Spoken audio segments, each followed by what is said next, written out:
நம் ஆண்டவர் இயேசு கிறிஸ்துவின் நாமத்தினால் மகிழ்ச்சியும் சமாதானமும் நம் அனைவரோடும் இருப்பதாக. எசாயா 58:7-11 முடிய.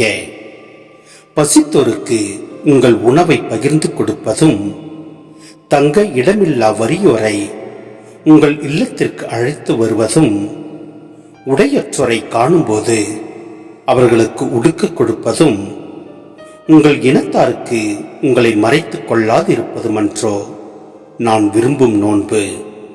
அப்பொழுது உன் ஒளி விடியல் போல் எழும், விரைவில் உனக்கு நலமான வாழ்வு துளிர்க்கும், உன் நேர்மை உனக்கு முன் செல்லும், ஆண்டவரின் மாட்சி உனக்கு பின் சென்று காக்கும். அப்போது நீ ஆண்டவரை மன்றாடுவாய், அவர் உனக்கு பதிலளிப்பார். நீ கூக்குரல் இடுவாய், அவர் இதோ நான் என மறுமொழி தருவார். உன்னிடையே இருக்கும் நுகத்தை அகற்றிவிட்டு சுட்டிக்காட்டி குற்றம் சாட்டுவதையும் பொல்லாதான பேசுவதையும் நிறுத்திவிட்டு, பசித்திருப்பதற்காக உன்னையே கையளித்து வறியோரின் தேவையை நிறைவு செய்வாயானால் இருள் நடுவே உன் ஒளி உதிக்கும், இருண்ட உன் நிலை நண்பகல் போல் ஆகும். ஆண்டவர் தொடர்ந்து உன்னை வழிநடத்துவார், வறண்ட சூழலில் உனக்கு நிறைவளிப்பார், உன் எலும்புகளை வலிமையாக்குவார். நீயும் நீர் பாய்ந்த தோட்டம் போலும் ஒருபோதும் வற்றாத நீரூற்று போலும் இருப்பாய். சிந்தனை: உண்மையான வழிபாடு எது? கடவுள் விரும்பும் செயல்கள் எவை? கடவுளுக்கு மகிமையை கொணர்ந்து அவரை வழிபடுபவர்களுக்கு விடுதலையையும் மகிழ்ச்சியான வாழ்வையும் தருபவை எவை?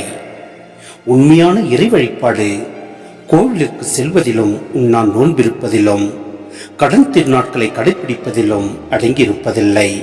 மாறாக ஏழைகள் எளியவர்கள் மீது இரக்கம் காட்டுவதிலும், வலுவற்றவர் ஒடுக்கப்பட்டவர் சமுதாயத்தின் விளிம்புகளில் வாழ்பவர்களுக்கு உதவி புரிதலிலும் அடங்கியுள்ளது.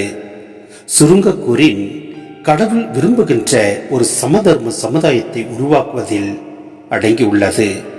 அடுத்தவர் மீது அக்கறை இல்லாது ஆண்டவரை வழிபடுவது வெற்று வழிபாடு. ஆண்டவருக்கு அது பிடிக்காது.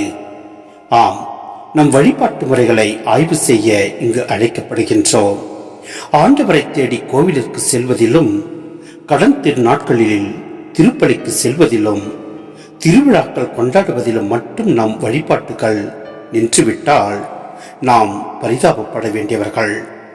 கடவுள் விரும்பும் சமுதாயம் உருவாக உழைப்பதும், ஏழைகள் எளியவர்கள் ஏற்றம் பெற செயல்படுவதும், ஒடுக்கப்பட்டு ஓரம் கட்டப்பட்டவர்கள் விடுதலை பெற்று எல்லாரையும் போல இன்புற்று வாழ வழிவகுப்பதும் தான் ஆண்டவர் பார்வையில் உண்மையான வழிபாடு. எனவே நம் ஆண்டவருக்கு உகந்தவற்றை நாம் செய்வோம். எல்லாம் வல்ல இறைவன் நம்மை நிறைவாய் ஆசீர்வதிப்பார். ஆமென்.